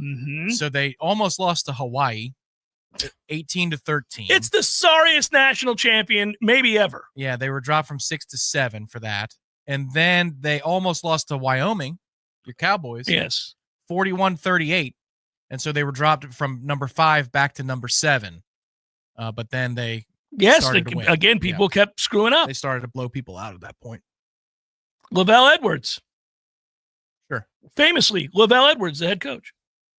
I believe you. All-time great coach. It was his 13th season. Well, he went on to coach forever. Their defensive coordinator's name. Do you know that? Oh, this is great. Dick Felt. I'm not kidding you. Dick Felt. Oh, my goodness. He was in his 10th season at BYU in 1984. Lavelle Edwards. I think it's Lavelle Edwards Field. I think that is correct at BYU. Go back and check that during the break. Jeff Cameron Show 93.3 Real Talk Radio, Warchant TV. Tallahassee's 30-year-old Funny Paper and American Legion Post 13 have joined forces to become Major Morale. The new magazine has 4 more pages of post activities and military information that you probably never knew. But don't worry, it's still as politically correct and newsworthy as always. Okay, it's the same funny stuff, but it's still only available at the sponsors' locations like Tallahassee Automobile Museum, Krispy Kreme Donuts, Keith Lawson Services, or ABC Flooring. Tallahassee's leading supplier of in-stock, top-of-the-line ceramic, carpet, waterproof, and hardwood floors since 1990. At ABC Flooring, you can pick out your floor, and installation can begin in 48 hours. ABC Flooring is also the leading supplier of in-stock landlord property management products in the Panhandle. Visit their warehouse showroom on Capitol Circle Southeast or call 877-6600. Power Mill Training Academy equips motivated athletes focused on baseball and softball with the specific tools to reach their true potential. Now, you'll read that if you go to their website, but I'm here to tell you that, look, whether it's your daughter wanting to play softball, your son wants to play baseball, or maybe they just want to have fun and get the most out of their abilities, and that's where Power Mill comes into play. They've got coaches and camps that teach for every level of play for your son or your daughter. To learn more, go to PowerMillSports.com. This announcement is brought to you by Fonville Lewis Messer McConaughey. If you're driving right now, you should know there's an 80% chance that the cars all around you don't carry any bodily injury insurance. Most people don't realize it, but in Florida, all the law requires is that drivers carry property damage insurance. This means that the texting teen drifting over into your lane or the drag racer on your rear bumper have no way of compensating you or your loved ones when they cause a crash. And this should scare the hell out of you. Fortunately, there's an easy way to protect your family from this, and it's called uninsured motorist coverage. It's an absolute must, but a lot of insurance companies are convincing folks to drop it just to save a few dollars. Take it from the personal injury experts. Don't. At Fonville Lewis Messer McConaughey, we've recovered millions of dollars in uninsured motorist coverage in crashes where our clients would have otherwise received nothing. So please, call your agent right now and make sure you have uninsured motorist coverage on your policy. We hope you'll never need it, but we'll be here for you if you ever do. Fonville Lewis Messer McConaughey. Don't settle for less. Hi, Chris Kraft for Kraft Nissan. We wanted to make our last new 2024 models a win-win. You win with a fantastic deal, and we win by making room for more 2025s. Listen to these offers. The 2024 all-electric SUV Aria. Get 0% for 72 months and $5,000 off. Not financing? You get $12,500 off. But hurry, only 6 2024 Arias left. Our 4 remaining 2024 Titan pickups are all $10,000 off, and you get 0% 0% for 60 months. Get 0% for 72 months on the last 5 new 2024 Murano SUVs in stock, or you can get $8,000 off. 3 remaining 2024 Frontiers are $6,000 off. 3 remaining 2024 Altimas are $7,500 off. And 2 remaining 2024 Armadas are $10,000 off. People have been waiting a long time for available 0% financing up to 72 months and discounts up to $12,500. Well, Kraft has it in February, only at Kraft Nissan Tallahassee. Science-backed, technology-tracked, and coach-led. Hey, Jeff Cameron here. You've heard me rave about the benefits of Orange Theory Fitness and the proven track record of science-backed interval training. Well, now Orange Theory Fitness has done it again, adding more ways for you to improve your health and look your best. In addition to the always great standard workouts, OTF has added Tread 50 and Strength 50 for those in the mood to just lift for an afternoon or attack those cardio goals for the day. Take the guesswork out of exercise. Make sure you're getting the most out of each and every workout. Orange Theory Fitness, location Midtown Tallahassee and Village Square Boulevard. The Jeff Cameron Show is a production of the Warchant.com Multimedia Network. Check out Warchant.com today for the latest news inside Florida State athletics. That's Warchant.com. Now, back to Jeff on Real Talk 93.3. Good news if you're a Rams fan. Matthew Stafford agrees to a restructured deal with the Rams. That gets done today. This was word. This is after word earlier in the day was that the Raiders were making a serious push for him. Well, that would have been smart, right? That would have been Tom Brady going, man, we need a quarterback. There's a guy who's not so happy there in Los Angeles. Let's make our move. That was enough to wake the Rams up. That deal got done. There you go. Meanwhile, the Giants are talking about perhaps adding Aaron Rodgers. Ugh. Oh. Oh, boy is right. That's a toughie. Before we do Red Zone, let's give you an update on our Noles. Where you at, Clinton? You good? You good? Yeah, buddy. Things are looking up. 8 under, tied for 5th.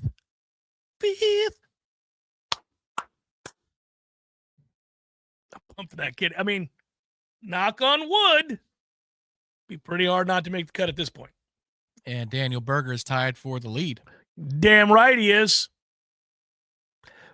We know on the heels of 59, as I said yesterday, 75's in the cards for Mr. Knapp. Now, he's even par, but there's still plenty of golf left. Go ahead and shoot that 75 as predicted. Meanwhile, as I suggested on yesterday's show when I gave out golfers, I also had Ben Griffin. Oh. What are we doing? I've got 2 of the top 3. Come on, boys. Bring it on home. I don't know who my 3rd is. I got to double check. Is it Ricky? No, that would never be.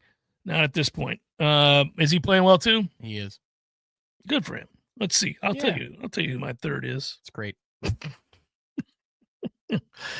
I've got Ben Griffin, Daniel Berger, Taylor Pendrith. Where are you at, Pendrith? I don't think you're helping me, are you? Are you going to make the cut?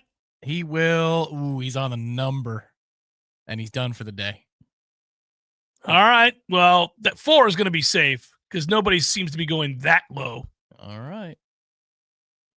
Yeah, he is on the number, isn't he? Mm-hmm. You hang in there, Taylor. Let's make that cut. We call it a wrap on the season. Your boy's taking home the cash. Let's do a red zone. We haven't done one in a week. It is time to do it. Tom's out there mixing and scratching. I have to praise you like I should. I won that round of Name That Tune. Yeah. Welcome to the majesty. Every freaking rep. The elegance. To win the game. Oh, he hits the upright. It's no good. You have entered. Someone burned down the funeral home. You burnt the funeral home. Lives will be changed. Sideline. Touchdown. Unbelievable. Mothers will cry. When you see your players give all that they have and you lose that way, it's tough. Legacies are etched into eternity. I know who I am. North. South Dakota was his brother from West Virginia. This is the Red Zone. That's good to know. Take it on over to the Retirement Red Zone, NoelRetirement.com. That is NoelRetirement.com. Make sure that your readiness assessment, free as it is good to go. Financial planning, estate legacy, risk management, investment management, business succession, exit strategy, all of it. Artisan Financial Strategies, those are my people. Adam Tolliver is fantastic at what he does. That's who we work with. People who are good at what they do. Spend with those who support us and are experts at what they do. That is the case at Artisan Financial Strategies. 30-plus years of planning experience. Die-hard fellow Noel as well. Protect yourself against rising healthcare costs and the like. NoelRetirement.com. First down, Tom. Okie dokie. I want you to set numbers here. I want you to set some prop numbers for the season for Florida State football players. Oh, goodness gracious. I'm going to find a way. And I'll give you some context clues. I'm going to need them. Yeah. I'm going to ask you to set on first down the rushing total this season for Thomas Castellanos.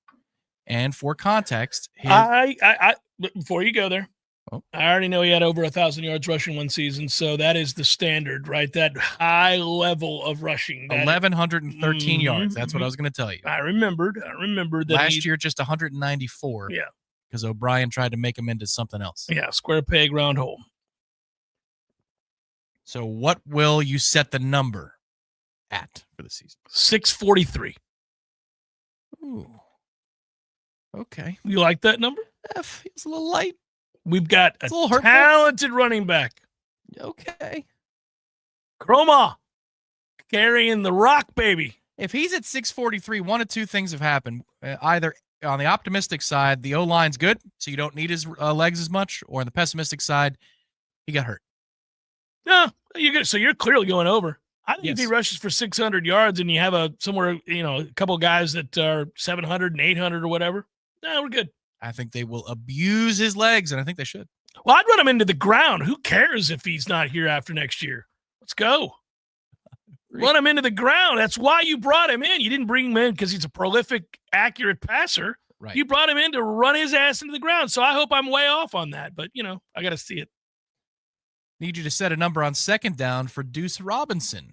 Deuce Robinson receiving yards total. For context, in 2023. I think I know this one too, but go for it. Limited action in 2023, 350 yards on 16 catches. Last year, he had 23 catches for 396 yards. You set the number at what for 2025? 650.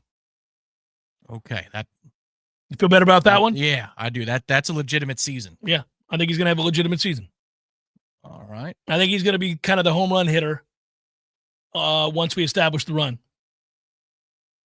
Yeah, a high touchdown rate for the catches, too. Yeah. I don't think he's going to be a 9 catch for a $130 kind of guy. I think he's going to be a 3 catch for 87 and a touchdown kind of guy. Yeah. We could live with that with this offense. Hell yeah. That's exactly what you need. There you go. All right. Third down. We're staying on offense today. Let's go. Squirrel White. Keep that offense on the field. Squirrel White. Well, now there have been some gaudy numbers in his career. Give me the reference point. Yeah, 3 reference points, in fact. As a freshman, he caught 30 passes for 481 yards.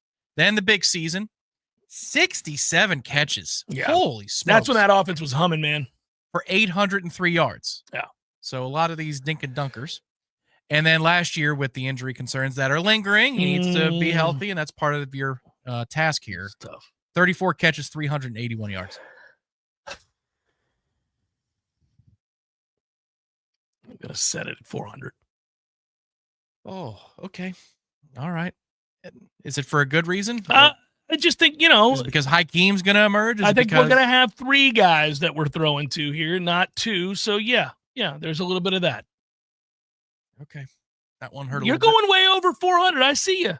Well, in terms of proven commodities, you'd like to think you're going to lean on the proven commodities. Well, I want to rely on the 6'7" receiver, not the 5'10" receiver, first of all. Secondly, I just think there's a lot of short passes to him where you just try to get that athleticism and make people miss in space. But we're not going to be slinging it like they were at Tennessee at the time that he had that big season. Correct. You're right about that. And also, it's far more important that he's healthy to return punts for us. That is correct. And I like him as a gadget guy. So, yeah, man. But I also don't know if he's healthy. I have my very real concerns about him being at 100%. Fourth down. This is a position that we love to break down, and we'll see if this guy lives up to the billing. Randy Pittman I Jr. knew you were going here too, buddy. Yeah. Let's go. Context and Mhm. data points. Mhm. 2023, 19 catches for 215 yards. Gets a lot better. Last season, 32 for 416. I think we're doing something close to that again. I'll go 35 for 457. All right. Yeah. I like that specificity of 457. 457, 35. Okay. I'm probably going to take the over on my own number there, yeah. Well, here's the thing. You also have Landon Thomas to consider. Yep, you do. Biscuit will be there to inline block at the very least, which means that he's going to catch some passes because you're not going to key on Biscuit. Yeah, 13 of them. 13 catches for Biscuit. Maybe, Bonus. Maybe. I might take the under on that. But 106? Yeah, that sounds about right. It 13 does. for 106? Yeah, that sounds good. Yeah. All right. Well, since we're here and you've already named a number for the second guy, Landon Thomas. No data points. We're going in blind. It's a foggy day in the skies. Landon Thomas? Mm-hmm. Stud. Okay. He is. I think we're going to utilize the tight end quite a bit. I think we got two guys with similar numbers. Let's put it that way. All right. I'll put him over 450 as well. Well, this makes me feel so much better about the Squirrel White number. Well, do you see where I'm going with this offense? I got a quarterback that doesn't have to be everything in the run game, but he's got to be really productive. I got a very real running back that I'm going to rely on to be a big-time contributor right off the bat in Chroma. And then I got two tight ends that are going to be the benefactor of this run game as well. And then I got a big play guy over the top.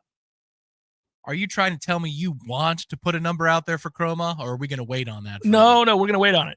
Okay. He's not even going to be here in the spring, so that hurts. I wish he was. Then I could have a little bit more confidence in projecting. But everything I read, everything I see, everything I've heard people say that have seen him play, they feel good about him being like a real dude right off the bat.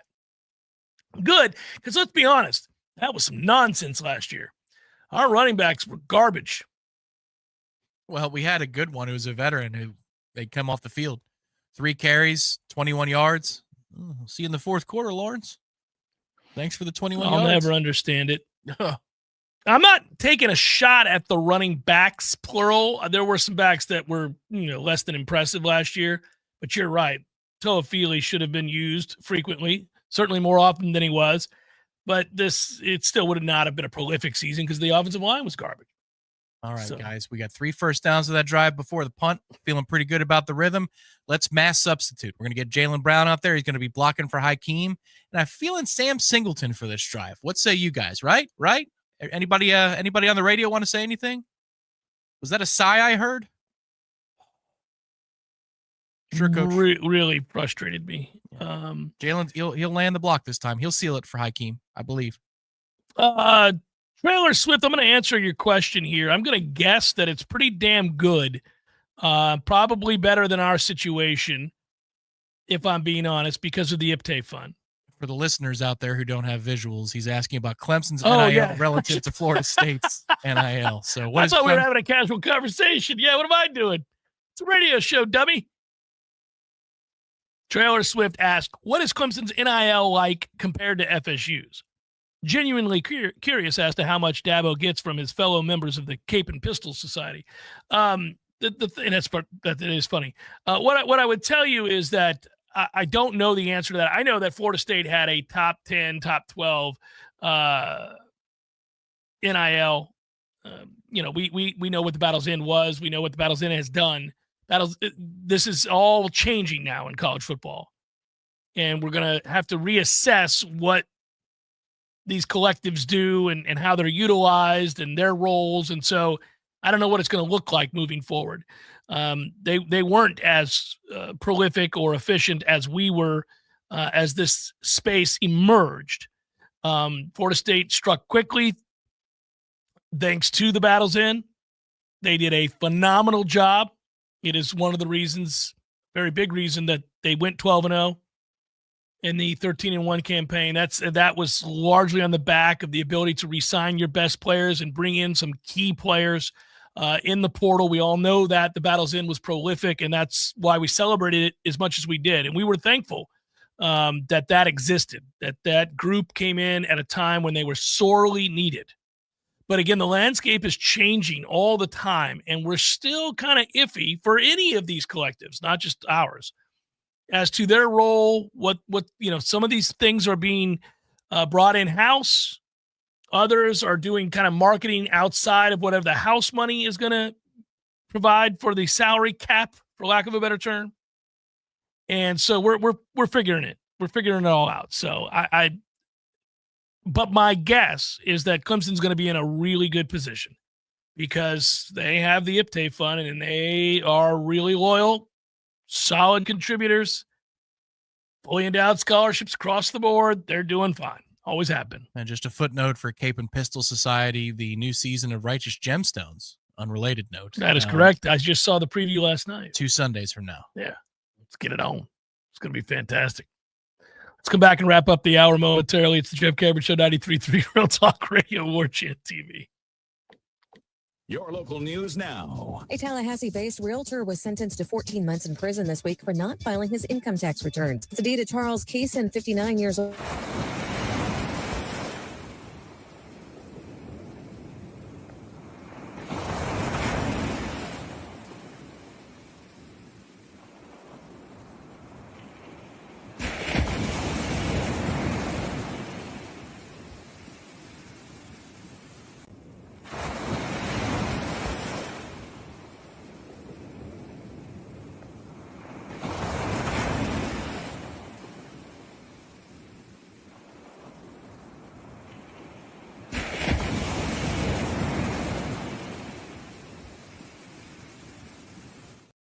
Later time. This is Rachel Lene with your Real Talk 93.3 local news update brought to you by Macklemore Systems, Tallahassee's go-to Mac store. Check them out online at McLemoreSystems.com. This is meteorologist Paul Trombley with your Real Talk 93.3 weather update. Ample sunshine expected this afternoon with daytime highs approaching 74. Northwesterly winds 5 to 10 miles per hour. Partly cloudy skies tonight, lows get down to about 45. Tomorrow, highs around 76. High of 66 Sunday under sunny skies. 69 Monday. This report is brought to you by the Lawn Johns. For all your landscaping and lawn care needs, visit thelawnjohns.com. Currently, it's 73 degrees. Hey, no fans, our partner ISF Inc. is a national management and IT consulting firm located right here in Tallahassee, Florida, solving the future for state governments through strategy, process, and technology. As a trusted advisor for state governments, ISF knows the importance of defining a clear and detailed strategy. Our friends at ISF can help your organization create a strategy that sets you on a path to success. ISF, your vision plus our expertise brings your brilliant ideas to life. Visit ISF.com to learn more. ISF, solving the future. There is no Bigfoot, Eddie. Would you stop with that nonsense? There's a Bigfoot, Jeff. I wish there were. By the way, I don't want you to point to me as the guy that takes all the fun out of the room. I wish there was the Loch Ness Monster. I wish there was the Bigfoot. I wish there was the Chupacabra. All the things. They're all mythical except for the Bigfoot. The Sasquatch. The Bigfoot? The Bigfoot. There's big feet. There's lots of them. So like different, breeds, like different kinds. There's like, families. There's different families. And, so there's if they're in the snow, you call them a Sasquatch. Or the Yeti, right? Yep, and then here in Florida, that's a skunk ape. And, I've never heard that one. By the way, why do you think it's real? We would have found them by now. They're the hide and seek champions of the world. Nobody finds the Bigfoot. But I think you believe in Bigfoot. I do believe in Bigfoot. You don't believe. I believe in Bigfoot. Don't tell anybody you believe in Bigfoot. I would go look for Bigfoot, but he scares me. Gordo's, bringing the flavor and flair of Cuban food to Tallahassee since 1996. The Jeff Cameron Show is a production of the Warchant.com Multimedia Network. Check out Warchant.com today for the latest news inside Florida State athletics. That's Warchant.com. Now, back to Jeff on Real Talk 93.3. 5, 2, and 11 a.m., the 3 times posted for Florida State baseball. There you go, buddy. It is a perfect weekend if you guys are making your way out to Hauser to watch Florida State and Georgetown. Hopefully that goes exceedingly well. The 11 a.m., I like it. I like it. I wish we were here, and I would go for that. Well, let's talk about that. We are going to be doing shows next week, in the early part of the week, down south, Clearwater, Tampa, St. Pete area. And I look forward to it because we get to say a hearty thank you and welcome to a new sponsor on the show, Above and Beyond. And they have properties in Dunedin, Clearwater Beach, and they are Knoll-owned. It's a Knoll family that owns and operates the business. And when they approached us about coming on board to advertise their properties, they understand that, Florida State fans up here and really in surrounding areas make their way down to the beautiful beaches of Tampa and St. Pete and Clearwater on the regular. And why not rent one of their properties? Knoll's working with Knoll's yet again. Actually, we had talked with Matt, one of the owners, at the tailgate in the dump of a town in 2018. That's true. That's true. Countryside, he went to Countryside High, but at downtown Dunedin, Clearwater Beach, they got everything. They got full homes, multi-bedroom homes if you want that, luxury condos. They even have those full size, not the really, really small ones, but the full size tiny homes. Yeah. That have king beds, full bathrooms and showers and all kinds of stuff, but littered throughout Pinellas County, downtown Dunedin, Clearwater Beach, even some things in Palm Harbor as well. It's a pretty cool group to be jumping on board with because also it's mom and pop. There's no middleman of Vrbo or Airbnb fees. So that's pretty cool as well. Well, and the reason this comes up is, A, we want to say thanks for jumping on board with us and make you guys aware of who they are, where they are, and what they offer. But also, we're going to be down there, and we're going to figure that all out this weekend as well, up close and personal. We're going to have an opportunity to stay in one of the beautiful properties. I look very much forward to it. We're going to go to a couple spring training games. So the shows next week, Monday and Tuesday, are going to be from down there. We look forward to it. And, we'll update you about the whole damn thing. You want to go to a fine restaurant one night in Clearwater Beach? Yeah, I want to go to a lot of them. Okay. Yeah, sure. All right. I'm not down there to be cheap. Yeah, we'll go hit up one of the place I went for prom dinner in 2005. 20 years ago. I was there for a prom dinner. Oh, man. You're going to walk in. It'll be nostalgic. That's going to hurt. Yeah. And don't tell me. I graduated high school in 1989. I'm still mad at Jesse Lazarchuk, who was not my date. You were 3. Yeah, I was. That's right. You were 3 when I was at prom. I had a couple ounces of my filet left, and she just took it and ate it. No, not what we do. And wasn't my date. Buddy. I'm a little pissed now. I've never met this person. She went to Florida. Of course she did. Entitled. Mm-hmm. That's a toughie, buddy. You're still pissed about that. I had forgotten about that until I thought about what it was like sitting down, listening to the light piano music near the beach. How crazy is that? You must have been so bad. What? Yeah. Are you kidding me? What are we doing? We can have some of the onion crisps. You Yeah. can't have Nobody cares about these onion crisps. Eat away. She just straight up ganked it. My filet mignon. What is wrong with you? Not what you do. Oh, more details emerging on the suspicious deaths of Gene Hackman, his wife, and most importantly, the dog. Yes, most importantly. No, I'm only kind of teasing this.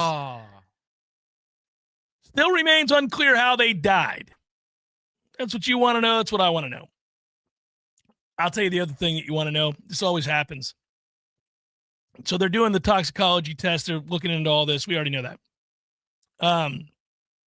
I knew it was a matter of time before we were going to start getting pictures of this lovely abode. And while I am deeply curious as to what the hell happened here, I had a suspicion that it was a gorgeous place to live, right? I mean, first of all, New Mexico is gorgeous. But secondly, I thought, the press is going to swarm. Are going to be like hyenas surrounding this place. It's going to be hideous to see, but I want to see the place, and I want to see overhead shots with the choppers and all that. Yeah, you want to hear the name of drones? The neighborhood? I do. I want it all. It's Mesa Heights. That's my guess. Mesa Heights. So anyhow, no, the caretaker of the land was the one that called the subdivision He's the caretaker of the subdivision. He called 911. We now know that. There's call audio. You're going to start getting that leaked, Tom. We're making progress here. You'll have to listen in. Does he sound believable? Does he sound like somebody that is above reproach? You know, in this case, I'm leaving it to you. I trust you. I'll listen. You are well-versed. I'm going to listen closely. And I'm going to say, back that up a little bit. I think we got something there. Listen to the pause. He's thinking it through. This isn't a frantic call of a man who's just seen a dead body. This is a man who's taking some time. Right. Right. That's how we're going to do it. Well, and then when I look through the door, whoa. Huh? Yeah. And then when you look. By the way. Sounds like you thought about this. We now know it's a German Shepherd. Oh. It was a big dog. What the hell? The heater that they found next to her head. Heater? Oh, you didn't know about the heater? As in a cigarette? No, there's a that would have been awesome. No, a heater, like a portable heater. She was cold. There was a portable heater by her head. But they think now that heater may have just fallen in the event that the woman fell to the ground. She knocked the heater off its thing. Okay. Lucky it wasn't a fire. The German Shepherd, which was deceased, was 10 to 15 feet away from her in that closet. Oh. He was in what's known as the mud room. No. It was known as the mud room. And they think he looks to have perished from a sudden fall. What? The dog? No, the man, Hackman. Oh, Hackman. Oh. The other dogs were alive on the property. Giddy. Final hour, power hour, forthcoming. Stay tuned. Chef Cameron Show 93.3 Real Talk Radio, Warchant TV.